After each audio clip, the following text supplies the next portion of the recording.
Braucam uz Malagu, baudīt spāņu kultūru, spāņu virtuvi, spāņu mūziku un dejas un, protams, praktizēt spāņu valodu, kas ir galvenais motīvs šim braucienam, kurā dodamies kopā ar Pelču pagasta bibliotēkas mūžizglītības grupu cilvēkiem, kas mācās bibliotēkā spāņu valodu.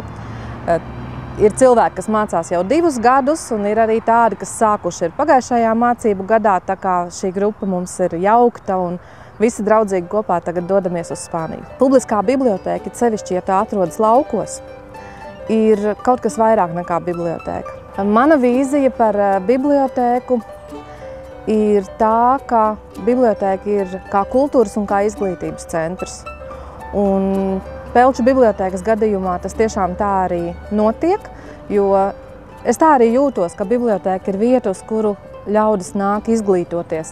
Nāk ne tikai lasīt grāmatas, ne tikai lietot datorus, bet tieši arī mācīties. Un sākām mēs ar datoru apmācībām, un pēc tam jau piedāvājām angļu valodas nodarbības neilgu laiku, pēc tam piedāvājām nodarbības par Eiropas kultūru un literatūru.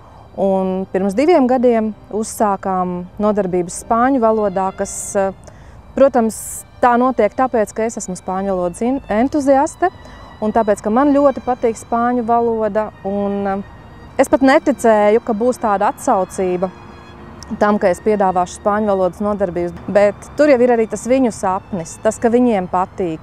Un tas, ka mēs varam arī šo sapni īstenot, mēs varam arī aizbraukt un apskatīties, kā tas izskatās pa īstam, kā šī valoda skan, kad to runā spāņi. Castillo de Luz, tas nozīmē gaismas pils.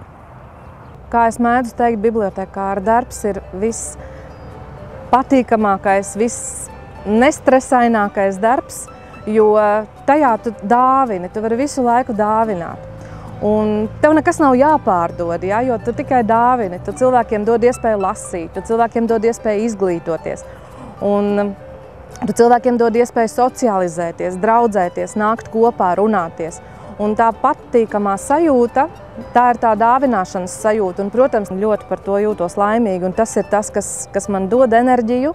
Vēl man enerģiju dod mani mazie mērķīši. Man patīk teikt, ka ja mērķis ir pārāk liels, tad ceļš uz to var būt ļoti nogurdinošs un vienkārši var nepietikt spēka. Bet ja mērķis ir tāds, pamazs un sasniedzams, tad tas ir tas dzinējspēks, kas dzen no viena mērķīša uz otru, un tas ir tas, kas man patīk.